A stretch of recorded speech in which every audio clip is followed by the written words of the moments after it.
I want you to construct a single sentence where you would put the relationship of tech and marketing together and tell us out to me and our audience in an American accent. Okay, so I watch too much American TV as it is, so That's the very reason why I gave you an American accent. I would say you really can't get away with it no matter how hard you try.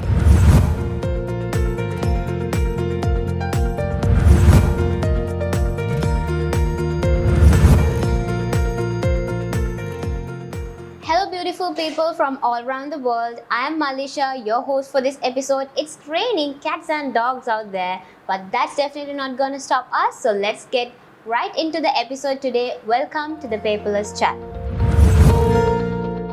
Now, if you had watched my previous video, I would have made you a promise that we will be bringing in industry experts from every business corner to acknowledge you about digital transformation, AI, and also to spill us some industry tea. So just like I promised, we do have an industry expert here today. And without further ado, let me introduce you to Kushlani De Silva over here. Welcome to the show, Kushlani. Hi Malisha, thank you very much for having me. Very happy to be here. Perfect. Thank you so much, Kushlani, for taking time out of your life and being with us in this episode today to enlighten our audience with a lot of information, So, Kushlani, before we get started with this episode today, I want to ask one very important question from you. What is the inspiration behind your outfit today? Right, so it's black, and for me, I think black is a color that really goes well with anything. And I think black, even though a lot of people don't like to think of it that way, I think it's a color of surprises and good things. So I'm hoping that is what today will be about. Oh, great. I think that made this show very special, actually. Lovely. Okay, so, Kushlani over here is a fractional CMO. Now, don't look at me. Let's ask from the expert itself, what does a fractional CMO means? Now, Kushlani, we have heard about CMO, Chief Marketing Officer. So, what is a fractional CMO? Sure. So, naturally, when you talk about a Chief Marketing Officer, that is someone who comes in a strategic capacity to help guide a marketing team, put together a strategy, set up KPIs, and so on.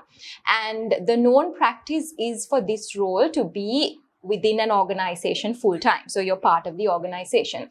The difference in a fractional CMO is that you are essentially playing the same role, but you are playing it in a fractional or in a part-time capacity almost. So what it does is that it allows organizations who may not have the capacity, be it resources or budgets or whatever, for whatever reason, for organizations that really need that strategic marketing input but are not able to have this role in-house, it provides organizations like that access to the same level of support without having to make massive changes in headcounts or budgets. So in essence, it is an agile model that still lets you get the benefit without having to make too many internal changes. And so basically, if it's a small or a medium-sized organization who wants to have a CMO but can't really afford for a CMO, so then a fractional CMO in that place would really do the job in terms of strategic and in terms of all the help that would come from a CMO, right?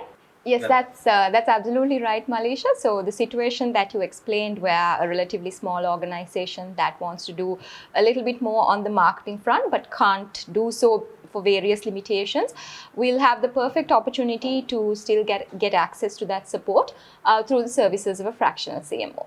Now, Kushlani, we were definitely having a chat before our actual episode, and you did tell me that you really love tech marketing. So, may I ask you a question of what passionated you towards tech marketing, and when did you actually start feeling like you belonged here?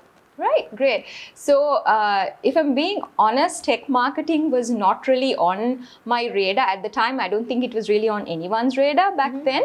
And the marketing that we are used to is often to do with services or, FMCG, the standard forms of marketing, where there's a typical marketing mix that's involved. And that is essentially the marketing mix that all of us as target audiences are exposed to as well. Definitely. But tech marketing takes a whole different realm, right? There's content, there's a lot of thought leadership. Now the lines are blurring though, but back in the day, it was actually quite different to the standard forms of marketing that you would practice. So by chance, I stumbled into my first job, and that was a tech marketing role. And I had to more or less unlearn everything I had learned. Wow. And then going along the process, figuring out the nuances, looking at some other global tech brands who were doing things differently, I realized, okay, marketing is in my heart always. But I think this is the kind of work that I want to be doing because it takes you out of your comfort zone as a marketer as well. And I thought, why not? And then, so many years down the line, here I am, and I'm absolutely enjoying it. Perfect, perfect. So, Kushlani, now we know that you have been working with a lot of tech products, and you have definitely helped a lot of organizations to get started with your digital transformation journey as well. So, out of so many products, tech products that you have come across, what are some of the products that you want to highlight today in the episode today? And also, what was the actual game changer out of all these products that has helped many organizations to get started with their initial step of digital transformation? Sure. So when you look at technology, or if I were to take the example of MarTech, which is marketing technology, there are all sorts of tools that will help you in two ways generally. One is where it will help you become more productive and efficient as a marketer. So anything from project management to task management, making sure you're keeping track of the, 500 things that you have on your plate as a marketer. And then at the same time, there are more creative tools that assist you and help you to do your job better with more creativity, with more research, with more sense of what competitors are doing, and so on. So it makes you, the first set of tools that I spoke about makes you, I would say, a more productive marketer, and the second set makes you a smarter marketer. Okay. Then if I were to sort of flip the coin a little bit and speak about it from my own experience and from the kind of work that I do on the daily. So I work with like different clients, and then a large part of building relationships with clients starts from the first point of when they say, okay, we like to work with you, come on board. Okay. And this message can come to me either when I'm at home with my laptop working, or if I'm on the go to, something like this, or if I'm going to meet another client and so on. So timing, you can never say, right? It completely depends on when the other party decides to work with you. Yeah. So in instances like that, what I want to be able to do is to be able to give that confirmation quickly. So if they send me an agreement, I don't want to, keep on it for a couple of hours. I want to be able to sign it and send it. Sign it right away. If not, you won't know when that would get lost at all. Exactly, because I might go home, I might forget about it, someone else might call me, Exactly. Chances of it going off my radar are very high. So in instances like this, the benefit of having e-signature platforms that are safe, secure, at your fingertips anytime mean that I see it, I'm like, okay, great, I've got a new client, I sign it, send it to them, they sign it and then send it back to me. Job done. So I've managed to get the contractual, the legal, and the very important part of the engagement out of the way from the get-go without leaving any room for follow-ups or reminders or anything like that. So I think game changer wise for me also as a small business, that has been a way that has significantly helped me improve how I work. Okay, perfect. So that's one of the digital products that you do work with. Sure. Right? That allows you to still continue your business from wherever you may be. Even if you're at an event, on a vacation, yes, still you can get your client in and still work smoothly. And that is, of course, something that we have to notice is that it is possible because of the digital transformation that the world has currently gone under. Now, Kushlani, I have an interesting question for you. Right. I'm sure that you might love it as well. Okay. Now, talking about digitization, digitization can be provided to people of any age, right? So, let's start from how we can bring in this digitization in the point of marketing. how can you promote it, or you can encourage a set of 5-year-old to get into this journey of digitization? Where can you start on convincing 5-year-olds, listen, it's time for you to start your digitization journey too? So if you can put it into a marketing and a marketeer point of view, how would you do it? All right, that's interesting. So let me go back in time to when I was 5, which was like, many, many years ago. But I think back then or even now, what do we want when we're kids, right? We want to be able to play more, sleep more, not Sleep have more, to wake yeah. up early in the morning and go to school. Of course. I would probably take the point of when the day starts, which is I think when they're crankiest normally, which is what I used to be. So what I would do is I would say, okay, hey, look here, I have something interesting for you. If you could, still get your all of the fun things that you do at school, you get to see your friends, you get to see your teachers, you get to have that. And you get to learn also, because we want you to grow up to be, a smart, valuable kid. Yeah. If you could do all of that, but you could kind of skip the part of the early morning wake up and the getting ready and the washing Brushing the and teeth. and then dragging yourself to school. If you could skip that boring part, and if you could get straight to learning and seeing your friends and being in that same sort of environment and setup, would you like it? And I think I would probably get like, a nod of approval the minute I said you can sleep more and you can still see your friends and you can learn also, because you have to learn, right? Of course. Yeah. So, and then I think in that context, digitization and e-learning platforms, which came out not too long ago, but have created a significant impact, is essentially where the world is heading, I think, in terms of education as well. So if I had to do that from my knowledge as a marketer to kids, I would think back to when, what I would want as a kid and to what kids would want now, and probably go down that path. Perfect. Thank you very much, Kushlani. So my next question is a challenge for you, actually. Right. All right. So I want you to construct a single sentence where you would put the relationship of tech and marketing together and tell us out to me and our audience in an American accent. Okay, so I watch too much American TV as it is, so That's the very reason why I gave you why an I got American this accent. question. So hopefully it shouldn't be too hard. So tech and marketing, I would say, you really can't get away with it no matter how hard you try. Oh, wow. I hope I did a little bit of justice That to was that. actually good. That was actually good, 100%. Now, to our next question. So, see, Kushlani, since AI came into place, now people are a little bit argumentative that AI can replace marketing. Now, this is a little bit of a debate, but as a marketeer, what do you think of that specific debate? Do you really think AI and marketing can coexist, or one would be dominating the other? Right. So I think that's a very timely question also now, considering the availability and the accessibility of AI tools for so many different domains of marketing, like creative to the more monotonous kind of operative tasks as well. And I would think that they can absolutely coexist, because I think the role that AI plays is to make the marketer better, smarter, more empowered, in a position to be either a specialist or a generalist. So it has come about not to replace marketing or replace the concept or the role that is associated with marketing, but to help make it better.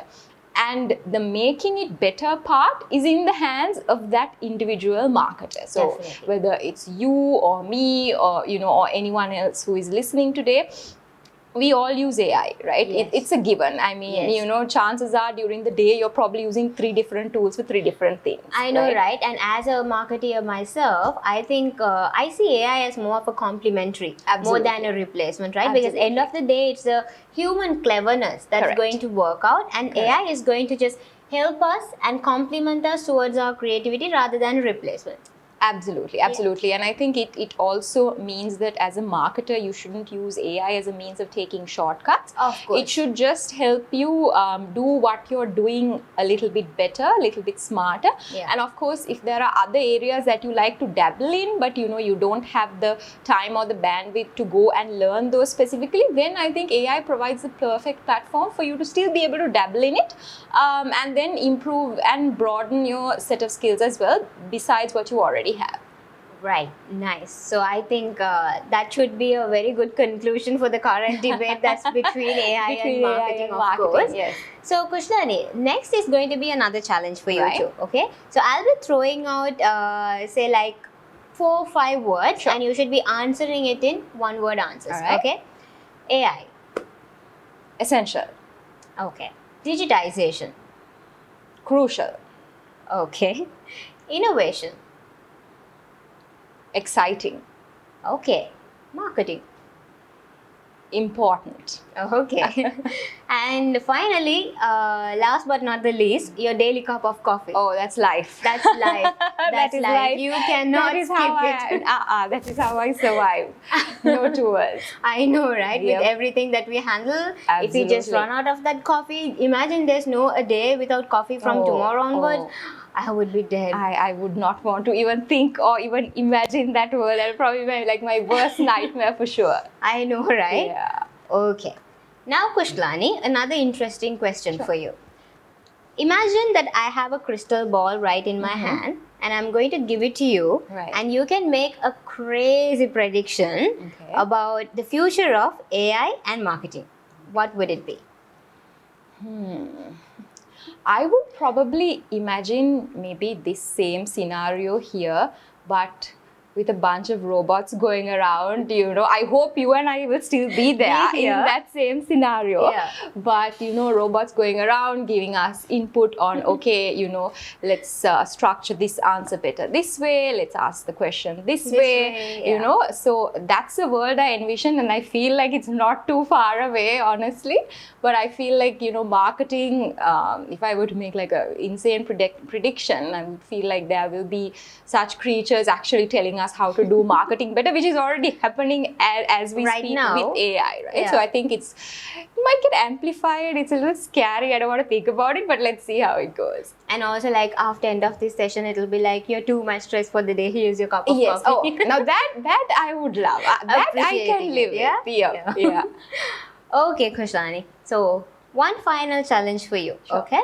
And I'll be asking it and also asking it why. Right. Okay. So this session is going to be something like love it or leave it. Okay. Okay. In terms of that, our first word would be influencer marketing. Oh, love it, hands down. I think influencer marketing has created a platform both for the creators as well as the brands that work with these creators to get a significant amount of reach that they would not have been able to had it been for traditional forms of marketing. Of course. So of course. in that sense, I think it's opened up so much exposure again to both parties, right? To those who are interested in going down the path of content creation, as well as those brands that want to leverage such content creators.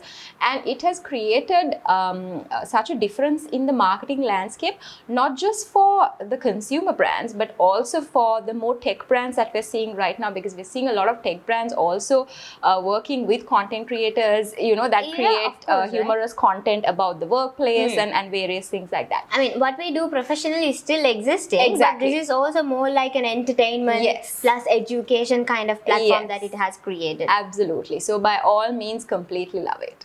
Perfect. And also something that we should note here is that without digitization, even influencer marketing would not be available Oh, today, right? definitely So we not. should be thanking digitization for that as well. Yes. Okay, my second question, I mean, not technically a question, but my second word, which you would love it or leave it, would be paper-based processes. Oh, leave it. Please leave it. We have enough stress and enough problems as it is. I would say, and it is something that you can leave it easily also. I think Exactly. it's not, it's not that That hard. complicated. Yeah, but a lot of us are so used to papers and just that feel of paper. So I think that makes it very hard to let go of. But I would say please leave it. It's it's almost 2025. Leave it. I know, right? I mean, yeah, like another It 2 months is is another almost. 2 months, So yeah. all this time, whenever I, speak in front of the camera or Yeah. even in my contents, I was like thinking, people, we are still in 2024. What are we doing with papers? But exactly. just now that you said, I Yeah. realized that we'll be in 2025 the next 2 Stepping in months. Wow, the 2025. time is really flying. Absolutely. And I think the adaptation towards digitization should also be really fast, people. Okay, the third word would be, Kushlani, digitization. Digitization, love it 100%. I don't think any industry or any individual can exist without some form of digitization. I think we go through it on the daily, even though we don't mark it down as, okay, I experienced digitization 5 times today. You don't think of it, but subconsciously it is such a huge part of our lives, and it is mandatory, I think, to anyone, to an individual who wants to get ahead in their career, to businesses that want to grow and stay competitive in markets that are immensely high in terms of competition. So love it totally. Perfect. And of course, digitization has absolutely helped companies to even go global, right? And expand their businesses, so you don't have to stick just within your comfort zone. You can go out there, explore a lot of things. So digitization has definitely helped through so many of those things. Now imagine, Kushlani, if you get a client tomorrow, say from America or something, definitely you can't go to America, or the client can come down to formalize all the papers and stuff. So if that was a scenario, having say an e-signature platform or any other digital tool will come in so much handy, and that's a spot that we will always remember, that digitization is just top notch. Absolutely. It's I think in the context, like you very correctly mentioned, Malisha, of going global, we had to have things ready instantly, right? Instantly. Otherwise, because people have very limited time to have back and forth conversations or emails or anything. So you're done, you're there, got seal the deal, sorted. Perfectly done. Okay. So Kushlani, as a final touch, what is your final thoughts on our episode today, and also on digital transformation, and what kind of advice would you give out to organizations out there in terms of digital transformation journey? Sure. It's been great to come and speak on this topic, Malisha. Again, thank you so much for having me. And I think timing-wise, this is exactly the kind of time that we should speak about it, because there are still organizations that are struggling in their digital transformation journeys. And by struggling, I mean it is not for a lack of interest or want. It's just that they probably look at their entire scope of processes, and there's so many that it's intimidating to even pick a point to start, right? And then so for this reason, it keeps getting pushed back and back and back, and then it never happens. Different other priorities come along the way. So what I would recommend to organizations that have this in the back of their mind or in their radar or have it planned for the next year is take the first step. Look at the places where you have the greatest inefficiencies, where lack of digitization is actually costing you money. Right? Maybe you can't get a client in faster. Maybe you couldn't sign that agency that you wanted to, and now the agency has too much work and they can't go with you. So look at those very important essential places where it is actually costing you money and it's eating into your margins. Start there. Talk to your teams, figure out, talk to them and see if they've, come across tools or platforms that can help in that digitization. And then start having the conversations, reach out to people, do evaluations, be smart about what you're investing your budgets and your time in, but get started. Like, that's my point. You have to start somewhere. It's a huge landscape. I completely agree. But you have to start somewhere. So take that first step and get started. Of course, completely agree with you on that point, Kushlani, because digital transformation is not something that you can achieve overnight. It's a huge landscape, and it might be the very first initial step that you can take by just at least cutting down the papers. Right? In some of your processes. Say maybe even HR. If you see HR or any other departments, there'll be papers flowing literally Everywhere, So if yeah. we can just start our first step of the digital transformation from right there, then I think it would be easier to take every other step and then completely get into that digital transformation that we are talking about, because it's Absolutely. definitely, as I said, it's not something that we can achieve overnight, but definitely one step at a time. Yeah, So for sure. of course. So thank you very much, Kushlani, for No worries. coming into our episode today and shedding so much light on so many topics, and it was so much fun. Thank you for accepting our challenges and doing it Absolutely. perfectly. And thank you so much once again. Thank you for having me, Malisha. Okay, so see you people in the next episode, where we will be joining you with another industry expert. And until then, see you, tata, bye bye.